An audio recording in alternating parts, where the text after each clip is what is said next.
यादें स्वतंत्रता संग्राम की। वंदे मातरम, वंदे मातरम। सुजलां सुफलां मलयज शीतलां, सुजलां सुफलां मलयज शीतलां, शस्य श्यामलां मातरम, वंदे मातरम, वंदे मातरम।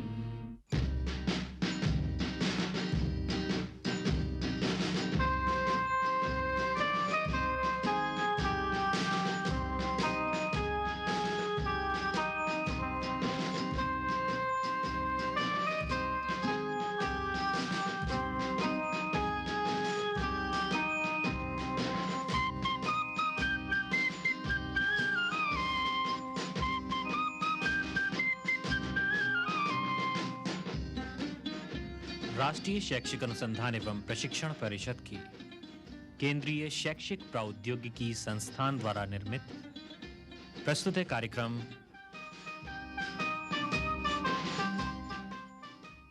आजाद हिंद फौज।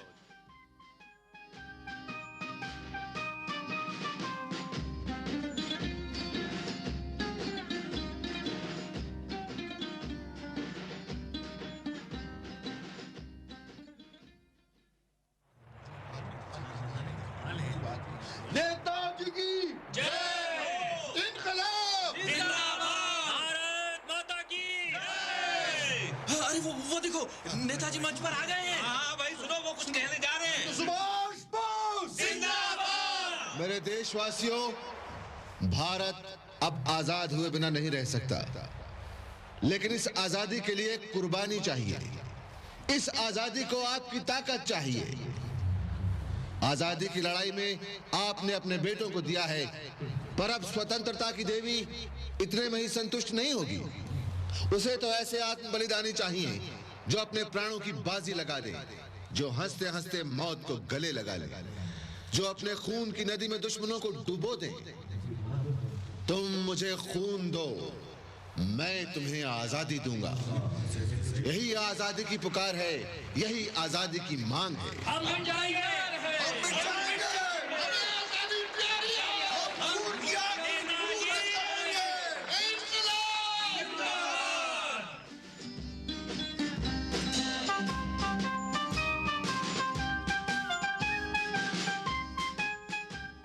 ये था 22 सितंबर 1944 का दिन, जब रंगून में नेताजी सुभाष बोस एक सभा में अपने देशवासियों से बात कर रहे थे। ये सभा शहीद यतीन्द्र दास की यादगार में आयोजित की गई थी। आजादी की बगिया को अपने खून से सींचने वाले नेताजी रंगून की सभा तक कैसे पहुंचे, इसकी एक लंबी रोमांचक कहानी है।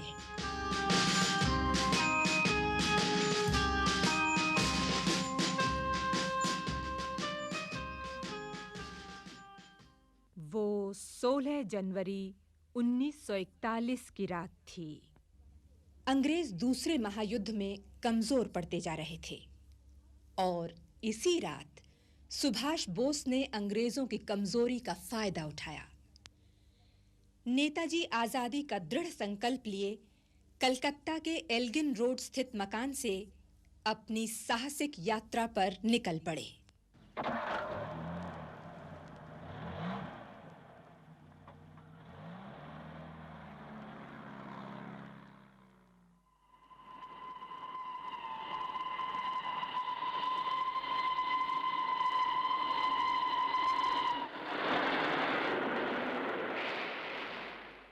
मियाँ जी, आपकी तारीफ। मैं बीमा कंपनी का एजेंट हूँ। जी हुजूर, पर आपका नाम? जियाउद्दीन। और आप? पेशावर तक जा रहा हूँ।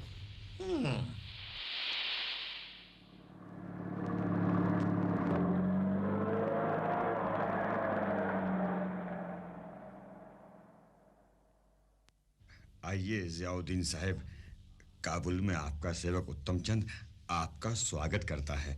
आइए आइए आइए। सुभाष बाबू, आप यहाँ तक कैसे पहुंचे? हाँ उत्तम चंद, पेशावर तक तो अकेला आया। जी। वहां से भगत राम तलवार के साथ यहां तक पहुंचा। जी। भगत राम ने रहमत खां नाम रखा और मैं गूंगा बहरा बना रहा, और हमने यहां तक का सफर पूरा किया। सुभाष बाबू, अब आगे का कार्यक्रम क्या है? यहां रूस, जर्मनी और इटली के राजदूतों से संपर्क करना है। जी। वैसे उत्तम चंद, मैं रूस जाना चाहता हूं।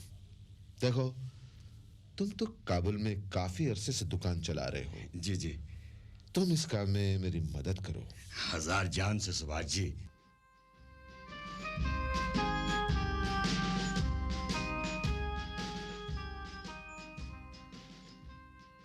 आइए सुभाष जी, महीना बीत चुका है पर अभी तक कुछ खास नहीं हो पाया। नहीं उत्तम चंद, आज ही मेरी बात इटली के राजदूत से हुई और मुझे अब ऑर्लैंडो मेजोता के नाम से वीजा मिल गया है। ये तो बहुत अच्छा हुआ।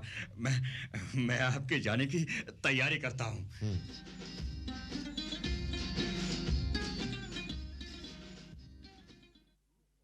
इसके बाद सुभाष बोस रूस पहुंचे, लेकिन अफसोस वहां उन्हें संतोषजनक समर्थन न मिल सका।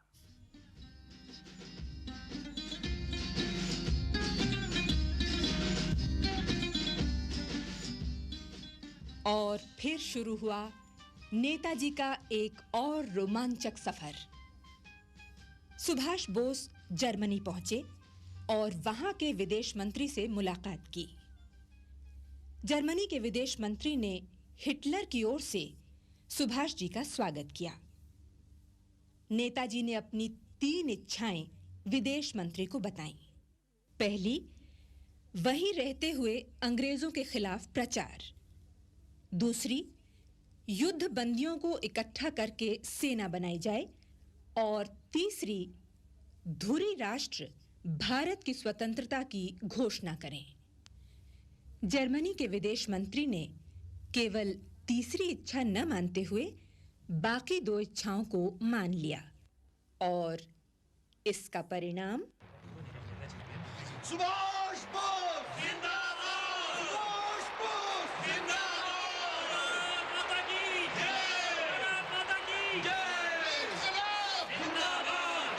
इनकलाब! जिंदाबाद! मेरे देशवासियों, ये खुशी की बात है कि 30 अक्टूबर 1941 के दिन बर्लिन में फ्री इंडिया सेंटर की स्थापना हुई, और आज 2 नवंबर के दिन हम इसका उद्घाटन कर रहे हैं। मैं चाहता हूं कि आज से हम सभी एक दूसरे को जय हिंद कहकर अभिवादन करें। जय हिंद! जय हिंद! जय हिंद! जय हिंद! फ्री इंडिया सेंटर की शाखाएं रोम और पेरिस में भी खोली जाएंगी। नेताजी की इनकलाब! इनकलाब! नेताजी अपने प्रयास में निरंतर अनेक बाधाओं से लड़ते हुए आगे बढ़ते रहे। सुभाष बोस को दक्षिण पूर्व एशिया से निमंत्रण मिला।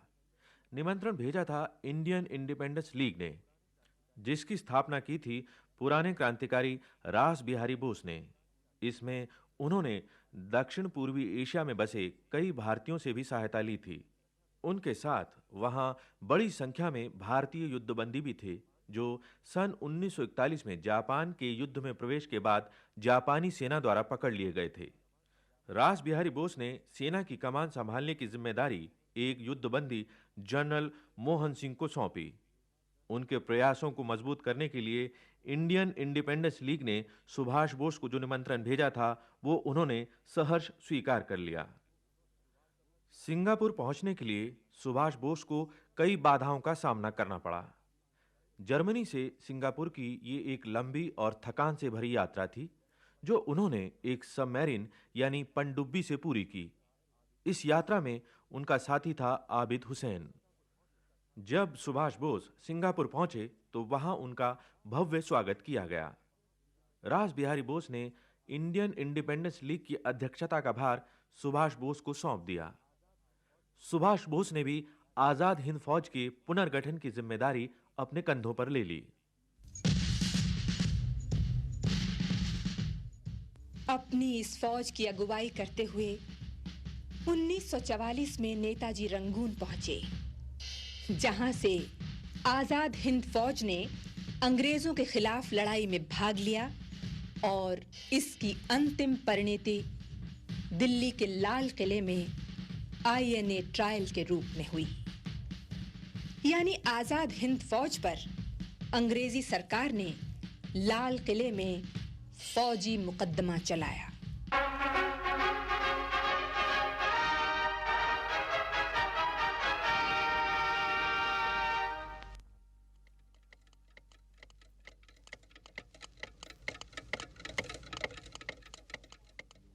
नवंबर 1945 से 30 दिसंबर 1945 तक ये मुकदमा चला। अभियोग था ब्रिटिश सम्राट के खिलाफ युद्ध और ऐसे सैनिकों की हत्या जो आजाद हिंद फौज से भाग गए थे। अभियुक्त थे आजाद हिंद फौज के general Shahnawaz Khan, lieutenant colonel GS Dhillon और लेफ्टिनेंट कर्नल प्रेम कुमार सहगल। इनकी पैरवी का नेतृत्व किया भूला भाई देसाई ने और सरकारी वकील थे एडवोकेट जनरल NP इंजीनियर।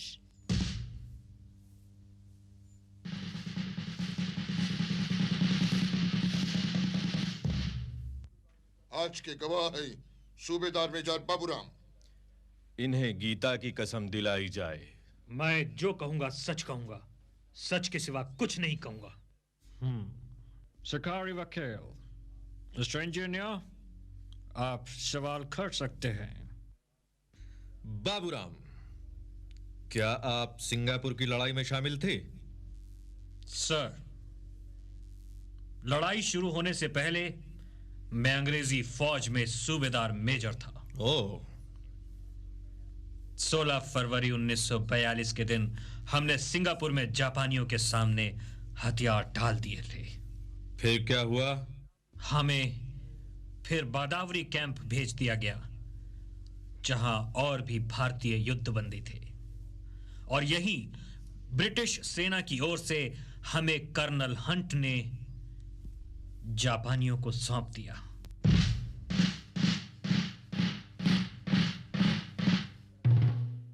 मैं कर्नल हंट तुम सभी प्रिजनर्स ऑफ वॉर को ब्रिटिश सरकार की ओर से जापानी सरकार को सौंपता हूं। तुम सब अभी तक हमारा ऑर्डर मानता था और अब से तुम सब जापानी सरकार का ऑर्डर मानेगा। मेजर फुजिवारा, अब आप कमान संभालिए। जवान, अब तुम जापानी सरकार की कमान में हो और जापानी सरकार की ओर से मैं तुम्हें कैप्टन मोहन सिंह को सौंपता हूं। ये तुम्हारे कमांडर होंगे।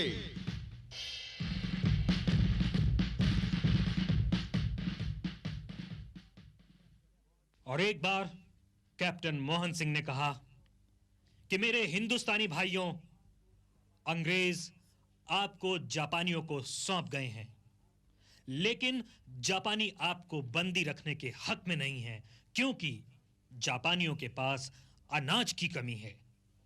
हम अब खुद इंडियन नेशनल आर्मी बनाएंगे जो हिंदुस्तान की आजादी के लिए लड़ाई करेगी। और हम फिर सब इस बात के लिए तैयार हो गए। मुल्जिम शाहनवाज खान से कब मुलाकात हुई? मार्च 1942 में कैप्टन शाहनवाज खान ने एक सभा में हमें भाषण दिया था। क्या कहा था? इन्होंने कहा था कि हम हिंदुस्तानी हैं और हमें हिंदुस्तान की आजादी के लिए लड़ना चाहिए। और फिर वही उन्हें स्वयं सेवकों की लिस्ट भी दी गई थी। आजाद हिंद फौज बनने के बाद इसे कहां ठहराया गया? बादावरी कैंप में। बादावरी कैंप में? क्या होता था इस कैंप में? ड्रिल होती थी। फिर क्या हुआ? हमें कुछ दिनों के बाद हथियार दिए गए। ये हथियार कहां से आए? ये हथियार हिंदुस्तानी सेना के थे, जो सिंगापुर में हथियार डालते समय इस सेना से छीन लिए गए थे। ठीक।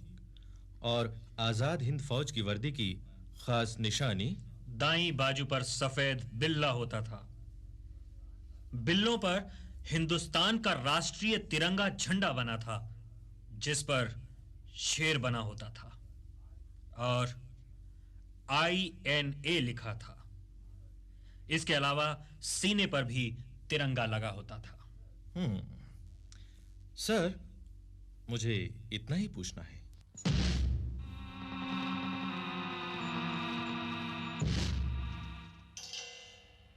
सुना है आज मिस्टर अय्यर की गवाही होनी है। हाँ, पर न जाने ये मुकदमा कब खत्म होगा। आखिर अंग्रेज सरकार करना क्या चाहती है?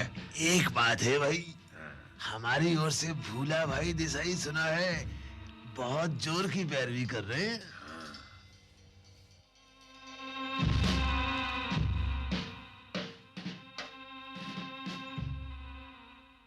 मिस्टर देसाई, आप आज के गवाह मिस्टर अय्यर से कुछ पूछना चाहते हैं? Yes sir. Proceed. Mister Iyer, क्या आप 1942 में बैंकॉक में थे? जी हाँ, मैं बैंकॉक में ही था। आपने पूर्वी एशिया में रहने वाले हिंदुस्तानियों का अधिवेशन देखा?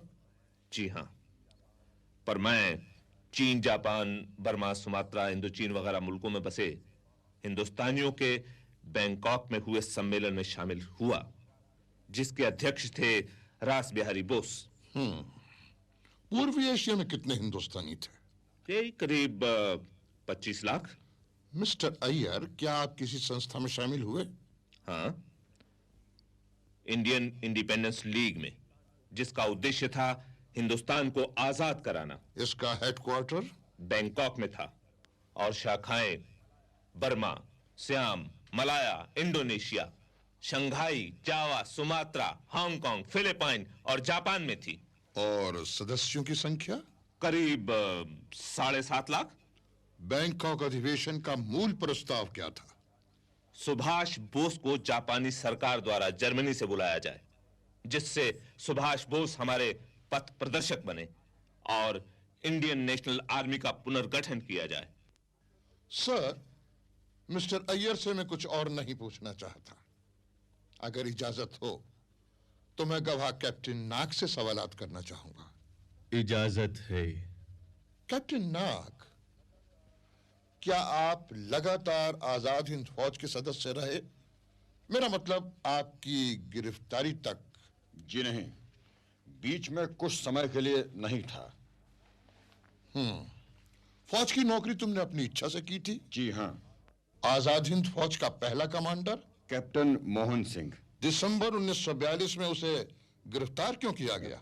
क्योंकि उसकी जापानियों से अनबन हो गई थी और उसने घोषणा की थी कि हम अंग्रेजों से ही नहीं, जापानियों से भी जरूरत पड़ने पर लड़ेंगे। आजादी की राह में कोई भी बाधा आएगी, हम लड़ेंगे। अब मिस्टर अय्यर, आपसे मैं ये पूछना चाहूंगा कि सुभाष जी सिंगापुर कब पहुंचे? 3 जुलाई 1943 के दिन नेताजी सुभाष बोस सिंगापुर पहुंचे। इसके बाद पूर्वी एशिया के प्रतिनिधियों का सम्मेलन हुआ, जिसमें रास बिहारी बोस ने इंडियन इंडिपेंडेंस लीग की अध्यक्षता सुभाष बोस को सौंपी। उस समय मैं वही था।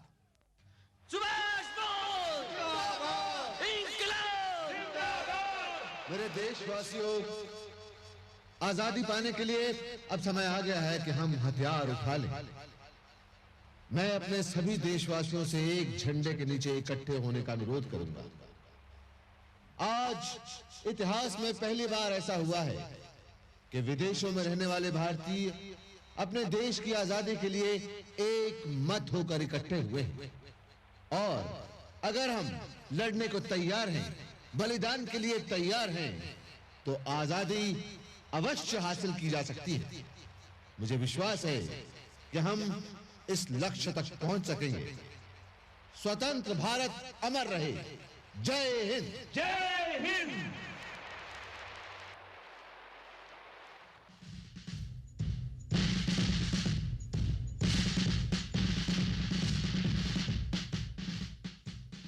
पांच जुलाई के दिन नेताजी सुभाष बोस ने आजाद हिंद फौज की कमान संभाली और परेड की सलामी लेने के बाद उन्होंने कहा, आजाद हिंद फौज के जवानों, आज मेरे जीवन का सबसे गौरवपूर्ण दिन है। आज मुझे यह सौभाग्य मिला है कि सारे संसार में मैं ऐलान कर रहा हूं कि भारत की आजादी के लिए सेना तैयार हो गई है। अब यह सेना संगठित होकर सिंगापुर पहुंची है, जो कि एक जमाने में ब्रिटिश साम्राज्य का किला था। यह वो सेना है जो भारत के कंधों से ब्रिटिश साम्राज्य का जुआ ही नहीं उतारेगी, बल्कि आजाद भारत की मजबूत सेना भी बनाएगी। कैप्टन नाग, क्या आप इस दस्तावेज को पहचानते हैं? जी हाँ, ये नेताजी द्वारा जारी किया गया ऑर्डर ऑफ द डे है। कैप्टन नाग, क्या आप आजाद हिंद सरकार के गठन की सभा में थे? 21 अक्टूबर 1943 के दिन इस सभा में मैं दर्शक के रूप में हाजिर था। क्या सभी ने सरकार के प्रति निष्ठा की शपथ ली? जी नहीं, सिर्फ मंत्रियों ने ली, जिन्हें उसी समय नेताजी ने चुना था। सर, कैप्टन नाग से और कुछ नहीं पूछना चाहता। इस गवाही में 21 अक्टूबर 1943 का जिक्र है। इसे आजाद हिंद सरकार की घोषणा के दिन के रूप में इस अदालत ने रिकॉर्ड किया है। इस बात को नोट किया जाए। अब मुझे मिस्टर अय्यर से सवालात करने की इजाजत दी जाए। इजाजत है mister Desai. Thank you sir. Mister Iyer, Azad Hind सरकार की घोषणा के बाद कोई खास कार्रवाई हुई? ब्रिटेन और अमेरिका के खिलाफ युद्ध की घोषणा की गई। इस सरकार की आमदनी का जरिया?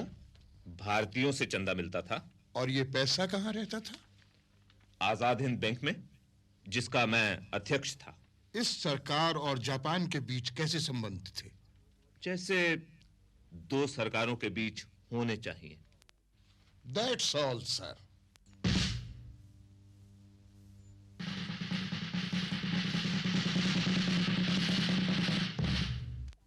जुलाई 1943 को नेताजी ने सिंगापुर में वहां की महिलाओं को संबोधित करते हुए उनसे आजाद हिंद फौज में भर्ती होने की अपील की थी, जिसका उत्तर बहुत उत्साहजनक था। महिलाओं में आजाद हिंद फौज में भर्ती होने की होड़ सी लग गई थी। 22 अक्टूबर को रानी झांसी के जन्मदिन के अवसर पर रानी झांसी रेजिमेंट का जन्म हुआ। नेताजी ने कहा था, रानी झांसी ने 20 वर्ष की उम्र से ही युद्ध में भाग लेना प्रारंभ किया। उनके विरोध में लड़ने वाले कमांडर ने कहा था कि वो विद्रोहियों में सबसे वीर थी। भारत फिर से अनेक झांसी की रानियां उत्पन्न कर सकता है। आप में से कितनी ही बहनें ऐसा सामर्थ्य रखती हैं? मैं आप सबसे अनुरोध करता हूं कि एक बार फिर से तैयार हो जाओ।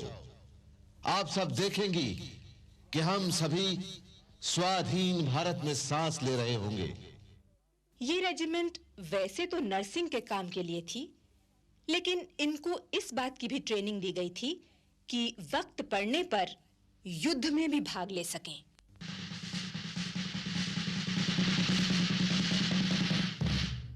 रानी झांसी रेजिमेंट का नेतृत्व सौंपा गया कैप्टन लक्ष्मी स्वामीनाथन को।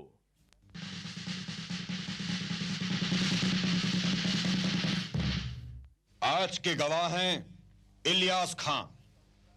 मैं जो कहूंगा सच कहूंगा। तुम आजाद हिंद फौज की किस रेजिमेंट में थे? मुझे पहले आजाद ब्रिगेड में लाया गया, बाद में मेरी बदली सुभाष ब्रिगेड में हो गई। क्या तुम कर्नल शाहनवाज खां को जानते हो? जा, क्यों नहीं, यही तो है जो सामने खड़े हैं। इन्होंने ही हमें हिम्मत दी, साहस दिया।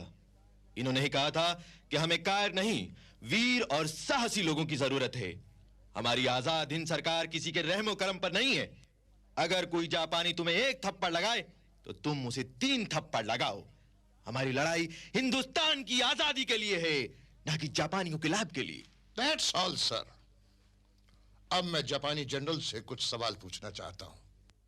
इजाजत है। जनरल काताकुरा, मैं आपसे यह पूछना चाहता हूं कि क्या आजाद हिंद फौज हिंदुस्तान में दाखिल हुई? हाँ, मैंने रिपोर्ट देखी थी। हर अप्रैल 1944 में मिस्टर सुभाष बोस और जापानी हाईकमान ने जनरल शाहनवाज खान को बधाई के तार भेजे थे। तार क्यों भेजे?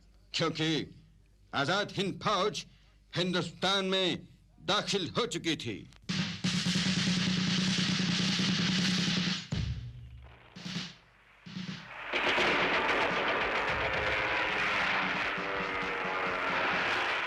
और इस वक्त इम्फाल अभियान शुरू हुआ।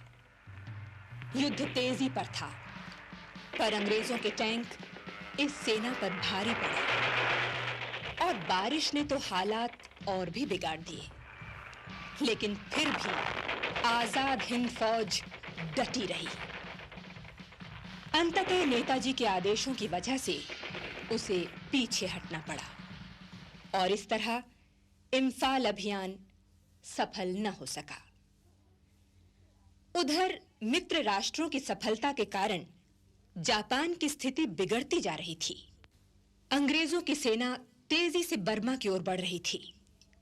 आजाद हिंद फौज का कार्यालय बैंकॉक भेजना पड़ा।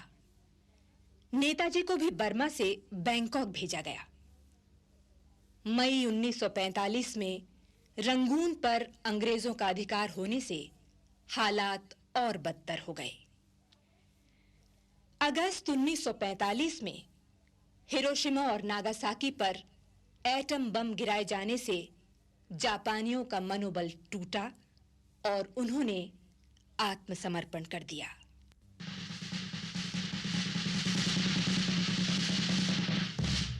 मिस्टर देसाई, इन गवाहियों के बाद आप कुछ कहना चाहता है?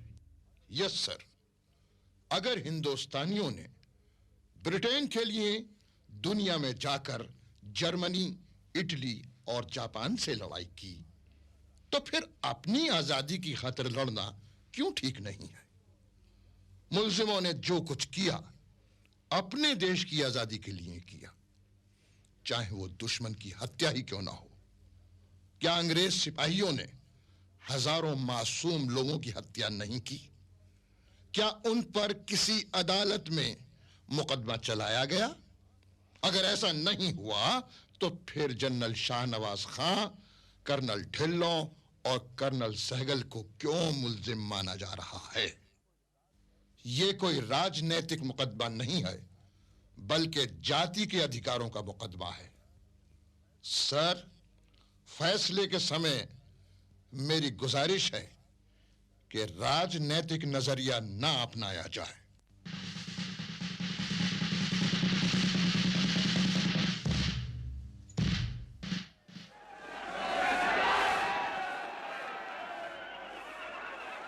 पूरे मुकदमे के दौरान देश भर में ब्रिटिश सरकार के खिलाफ प्रदर्शन होते रहे।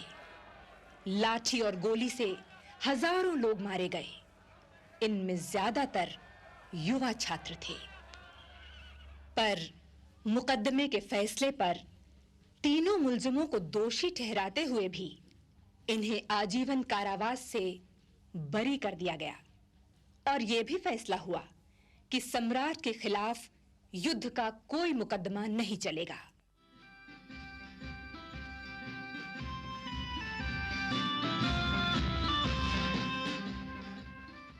जापानी सूचना माध्यम के स्रोत के अनुसार ऐसा कहा जाता है कि अगस्त 1945 में सुभाष चंद्र बोस की एक विमान दुर्घटना में मृत्यु हो गई। लेकिन इसके बारे में आज भी मतभेद हैं। सुभाष बोस को शत-शत प्रणाम।